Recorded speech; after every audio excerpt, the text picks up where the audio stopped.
Third-party clients are not new to RuneScape, and over the years we've seen a lot of them. But in 2016, the release of RuneLite was a clear game changer. No longer were players forced to use buggy clients, pay for premium features, or suffer with the laggy official client. RuneLite brought a lot to the table, but perhaps the biggest feature of all was its open source nature. For the first time ever, players could actually look at their client's code. That led to things like being able to verify that nothing shady was happening, and the ability for the community to write and submit their own custom plugins. At first, this was great, but an open source client had a big drawback that was initially overlooked. The RuneLite client could be forked. In programming, code is kept in source control.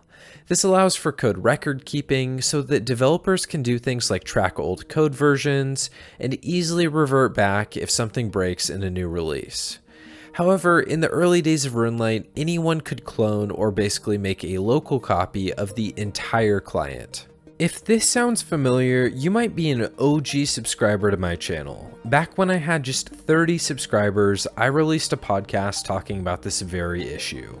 Today, I'm re-examining the explosion of botting in old school and explaining why RuneLite is caught in the crosshairs of Jagex's war against cheat clients. The ability to fork RuneLite meant that for the first time, malicious coders who wanted to make either their own illegal plugins or cheat clients had immediate access to functioning base client code without having to do any of the work themselves. You see, RuneLite agreed to work with Jagex to disallow any plugins that were deemed overpowered. This led to the removal of many extensions like the Auto Zora Rotation Helper, Demonic Gorilla Attack Counter, and Impling Spawn Tracker. Since all of RuneLite was open source though, all someone had to do to get their favorite banned plugin back was clone the client and then copy and paste the extension code. But what if we took it a step further? What if someone cloned the client and wrote their own botting plugins to work with it? That is exactly what happened. Suddenly, bot writers didn't need to create their own platforms for their bots, which would be by far the hardest part of the process.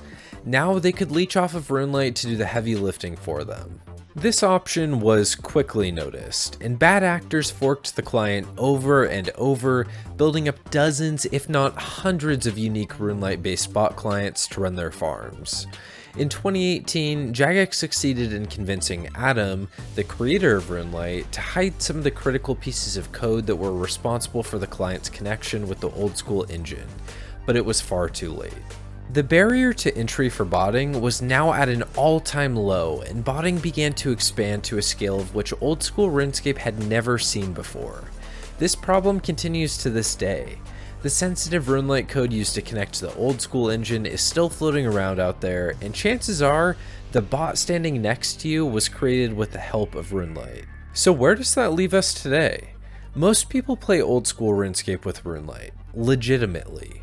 It provides objectively the best RuneScape play experience of any of the allowed client options today.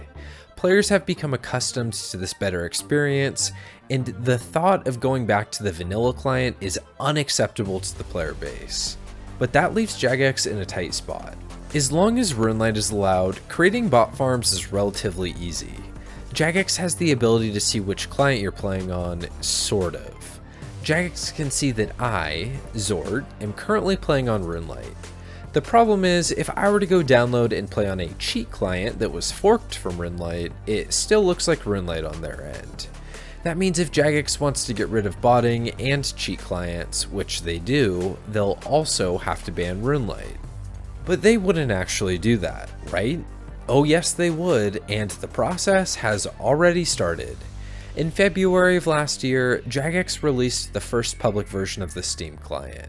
Since then, they've continued to roll out updates to the client to replicate some of RuneLite's plugins, such as tile markers, fishing spot indicators, and agility course markers.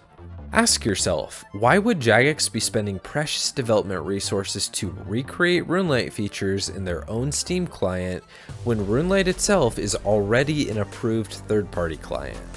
They haven't said it publicly, but RuneLite is going away.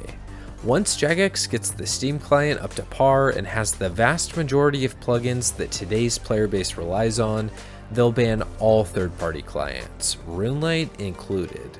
Want some more evidence? Why do you think Jagex fought so hard against 117's HD plugin? It's because it works with RuneLite, and knowing that RuneLite will be banned in the future, that meant that Jagex will either have to develop their own HD client or deal with outraged players when the option to play in HD is suddenly taken away from them with the RuneLite ban.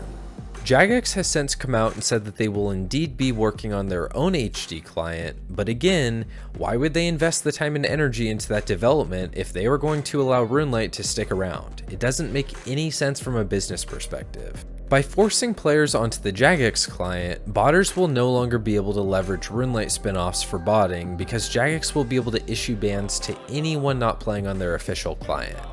I'd guess that this will instantly get rid of about 70% of bots and cheaters. The question then becomes, will people riot about the ban of third-party clients, or with a stable and versatile Steam client, will players be willing to move to that platform, knowing that it will mean a massive decline in RuneScape's bot population? The obvious downside with losing RuneLite is that Jagex then becomes the only plugin developer. No longer can someone in the community just have a cool idea and code up an extension to submit to the project. Because the Jagex client will be owned by Jagex, all plugins will need to be understandable, up to their standard, and follow their coding conventions. Reviewing submissions would be a big time investment, and although I think it's possible, I think community plugins are most likely going to disappear completely.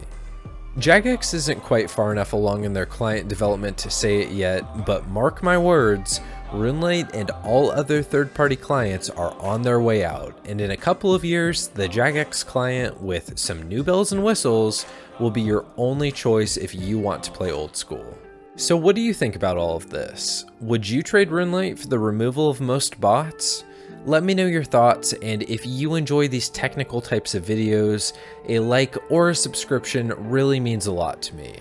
As always, stay kind, healthy, and happy. Thank you for watching, and I will see you next time.